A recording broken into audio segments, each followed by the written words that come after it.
저희는 I24 뉴스로 시작합니다. 이스라엘과 미국이 가자 지구 로드맵을 진전시키기 위한 핵심 조치들에 합의했다는 사실을 I24 뉴스가 확인했습니다. 오늘 베냐민 네타냐후 총리와 제러드 쿠슈너 사이에 3시간이 넘는 회의가 있은 후입니다. 그리고 예루살렘에서 이른바 평화위원회의 고위 인사들도 참석한 회의였습니다. 이제 트럼프 대통령의 최측근인 쿠슈너가 일요일에는 이집트에서 하마스 수장 알 하이야와 만남을 가졌고 오늘은 이스라엘로 와서 고위 관계자들과 회의를 가졌습니다.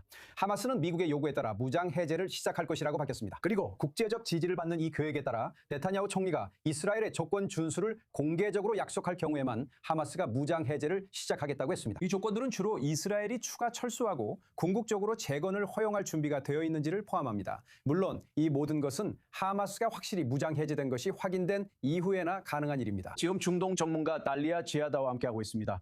바로 이 주제에 대해 이야기해보고 싶은데요. 오늘 이스라엘에서 초점이 맞춰졌던 우리 쪽 상황, 네타냐후 총리에 대한 압박에 대해 말씀드리고 싶습니다. 대체로 그는 선거가 끝나고 차기 정부가 구성된 뒤까지는 적어도 가자 지구와 관련해서는 어떤 중대한 조치도 취할 의사가 없는 것으로 여겨져 왔습니다. 오늘도 여전히 진전이 있었던 것으로 보입니다. 이 모든 내용은 공식 채널을 통해 나왔지만 이것이 이스라엘 측의 주요 잠재적 장애물 중 하나로 여겨져 왔습니다. 네, 우선 저를 초대해 주셔서 감사합니다, 데이빗. 항상 함께하게 되어 기쁩니다. 여기서 문제는 사실 모두가 이 회의를 돌파구로 보고 있다는 점입니다. 제 말은 특히 어제 쿠슈너와 하마스 간의 회의를 돌파구로 보고 있습니다. 마침내 이스라엘 측과 하마스 간의 신뢰를 쌓을 수 있는 통로를 찾을 수 있을 거라는 기대죠. 그리고 이 갈등을 끝내기 위한 어떤 협상도 성공하려면 이런 신뢰가 반드시 필요합니다. 하지만 여기서 문제는 하마스를 신뢰할 수 없다는 점입니다. 하마스는 테러 조직입니다. 신뢰를 쌓을 수 있는 대상이 아니에요. 그리고 안타깝게도 모든 당사자들이 이스라엘을 희생하면서까지 하마스를 만족시키려고 절박해하고 있는데 이는 매우 위험한 일입니다. 네, 이스라엘은 내부적인 압박을 받고 있습니다. 즉 이스라엘 정부는 다가오는 선거 때문에 압박을 받고 있습니다. 하지만 이스라엘은 이스라엘의 가장 가까운 동맹국인 미국으로부터 엄청난 외부 압박도 받고 있습니다. 하마스와 마주 앉아 이야기를 듣고 실제로 행동하라는 압박입니다.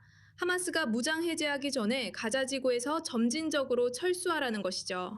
이것은 이스라엘의 안보를 보장하기 위한 필수적인 조건입니다. 그 부분에 대해 잠시 이야기해 봅시다. 이게 분명히 이스라엘이 고집하고 있는 핵심 쟁점이죠. 그리고 알하야가 쿠슈너에게 하마스는 이 무장 해제 계획을 계속 지지한다고 말했다고 들었습니다. 하지만 이스라엘이 약속을 지킬 때만 실행하겠다고 했죠. 우리가 방금 이야기한 것처럼 하마스는 이스라엘이 철수에 확실히 동의하길 바라고 있습니다. 보세요. 네타냐후는 기본적으로 그 점에 동의했지만 하마스가 완전히 무장 해제되기 전까지는 어떤 철수도 하지 않겠다고 계속 주장해 왔습니다. 지금 잠깐 가자 지구의 젊은이들에게서 총을 거두는 문제에 대해 이야기해 봅시다. 오늘 나온 소식 중 일부로 미국이 관여하게 될 거라는 점을 알고 있습니다. 미국 군대가 실제로 어떤 방식으로든 가자 지구에 투입될 것이라는 내용입니다. 이게 어떻게 실행될지는 확실하지 않지만 제스퍼 장군의 감독하에 이루어질 예정입니다. 하지만 제 생각에는 예를 들어 AK-47을 가진 젊은 가자 지구 청년을 설득하는 것은 매우 어렵고 힘든 일입니다. 그는 이 전쟁 동안 자신의 상관 3명이 제거되는 것을 직접 봤을 수도 있습니다. 지금 가자 지구의 젊은이에게 그건 아주 소중한 물건입니다. 그가 그걸 넘기도록 설득하는 건 정말 어려운 일이라고 생각합니다. 그것을 실현할 수 있는 가장 현실적인 방법이 무엇이라고 생각하십니까? 어떤 사람들은 팔레스타인 기술 관료 정부에 대해 이야기했고 지금은 미국군에 대해 이야기하고 있습니다. 이런 것들이 현실적이라고 보십니까? 좋은 질문이에요, 데이빗. 사실 저는 이미 당신이 문제의 원인을 짚었다고 생각해요. 지금 하마스와 이루어지는 모든 대화는 지도부와만 이루어지고 있어요. 알하이야와 가자지구 밖에 있는 다른 지도자들이요. 가자지구 안에 있는 지도부, 즉 하마스의 가자지구 내 지도부야말로 실제로 무장 해제를 할지 말지 결정할 수 있는 사람들이에요.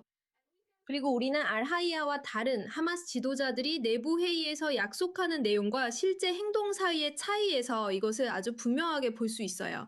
예를 들어 쿠슈나와의 회의에서 그들은 분명히 약속했어요. 물론 우리는 무장 해제할 거라고요. 하지만 그로부터 몇 시간 후 그들이 회의에서 있었던 일에 대해 보도자료나 공식 성명을 발표할 때는 무장 해제에 대해서는 아무 말도 하지 않았어요. 그리고 실제로 하마스의 선전원들, 알자지라 등 몇몇 하마스 선전가들이 나서서 물론 이것은 하마스를 정치적 행위자로 인정한 것이라고 말했어요. 이제 미국이 마침내 하마스의 조건을 승인하고 그들의 말을 들으려 한다고요. 그래서 다시 한번 그들은 이것을 하마스의 승리로 그리고 가자 지구 내에서 하마스의 영향력이 더 커진 것으로 포장하고 있어요. 실제로 미국의 압력이 가해지는 것이 아니라 트럼프 본인이 자신의 사위까지 보내서 그들을 무장 해제시키려고 했던 것과는 다르죠. 그리고 저는 그들이 계속 이런 식으로 게임을 할 거라고 생각해요. 다가오는 선거로 인해 현 이스라엘 정부가 바뀌길 바라며 기다리거나 아니면 트럼프 행정부 자체가 바뀔 때까지 기다리는 식으로요. 불행히도 이 두 가지 모두 현재 그들에게는 선택지로 남아있는 것 같습니다. 또 한 가지, 쿠슈너가 이곳을 방문하고 여러 협상이 진행되는 과정에서 떠오른 점에 대해 당신의 생각을 듣고 싶습니다. 팔레스타인 자치정부는 트럼프 행정부의 고위 관계자들로부터 어떤 공식 회동도 하지 못한 것 같습니다. 그들은 훨씬 덜 신경을 썼습니다. 미국과 다른 나라들도 요르단강 서안에서 일어나는 일들에 별로 관심을 두지 않았고, 팔레스타인 자치정부가 요르단강 서안 대부분 지역에서 실질적인 고난이 있다고 보기 어렵고, 가자 지구에서는 아예 고난이 없습니다. 앞으로 실질적인 미래가 있을까요? 팔레스타인 자치정부의 미래가 있을까요? 아니면 그래야 할까요? 만약 아니라면 그 자리를 대신할 다른 주체가 있을까요? 평화위원회에서 본질적으로 다른 무언가가 만들어지고 있는 걸까요? 물론 팔레스타인 자치정부와 하마스를 비교해 본다면 팔레스타인 자치정부가 하마스보다 더 유연하고 이스라엘과 평화에 대해 이야기할 의지가 더 많다고 생각할 수 있습니다. 그리고 하마스처럼 테러리즘보다는 정치적인 성향이 더 강하다고 말할 수 있겠죠. 하지만 불행하게도 매우 부패해 있습니다. 그곳의 대부분 지도자들은 팔레스타인 국민의 이익이 아니라 오직 자신의 즉각적인 개인적 이익만을 생각합니다. 이로 인해 그들은 팔레스타인 국민을 신뢰할 수 있는 대표자가 되지 못합니다. 하지만 여기에는 작은 희망의 빛이 있습니다. 마흐무드 아바스는 올해 11월 말 그리고 내년 1월에 다시 한번 약속했습니다. 입법선거와 지방선거가 두 차례에 걸쳐 실시될 것이라고 했습니다. 그래서 이것이 오늘날 중동의 새로운 현실에 적응하려는 새로운 인물들이 팔레스타인 지도부에 들어올 수 있는 계기가 되기를 바랍니다. 달리아 지하다 씨, 항상 매우 흥미로운 대화였습니다. 프로그램에 함께 해주셔서 감사합니다.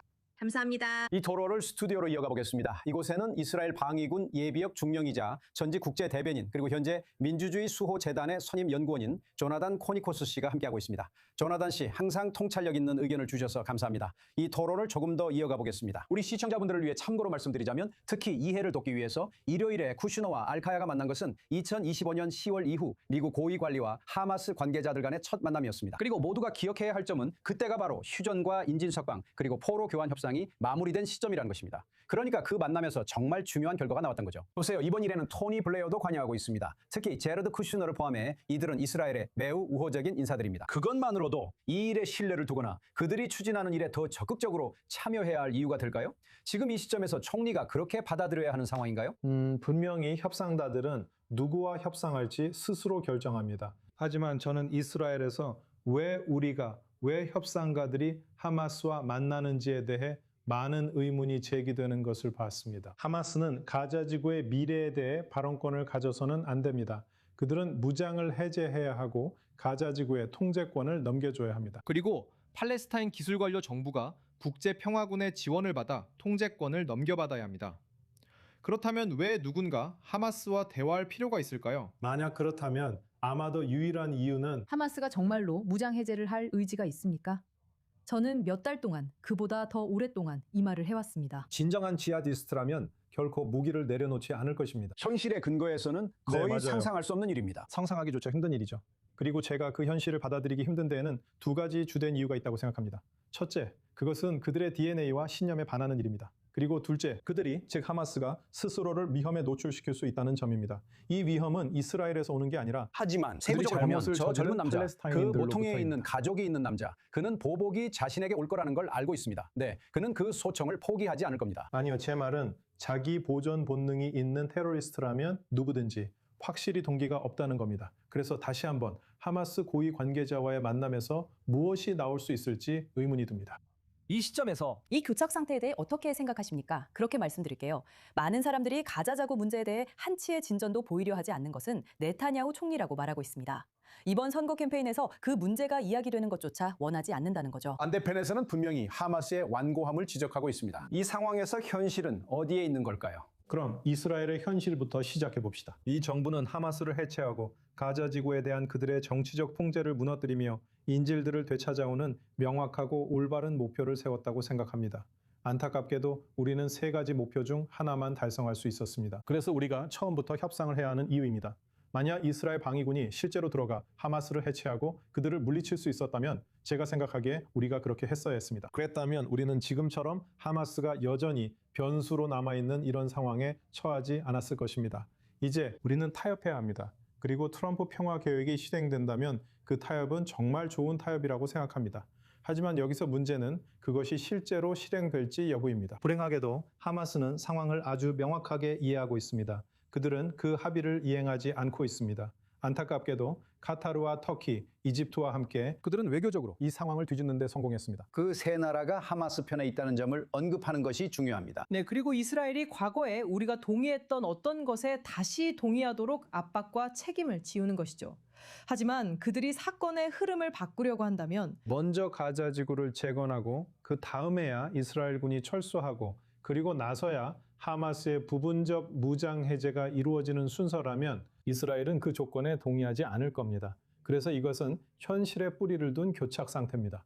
그 현실이란 우리가 원했던 목표를 달성하지 못했다는 것이죠. 그리고 그건 안타까운 일입니다. 이로 인해 앞으로의 세대들에게 과제가 남겨지게 됩니다. 정말 그렇습니다. 그 실망감이요.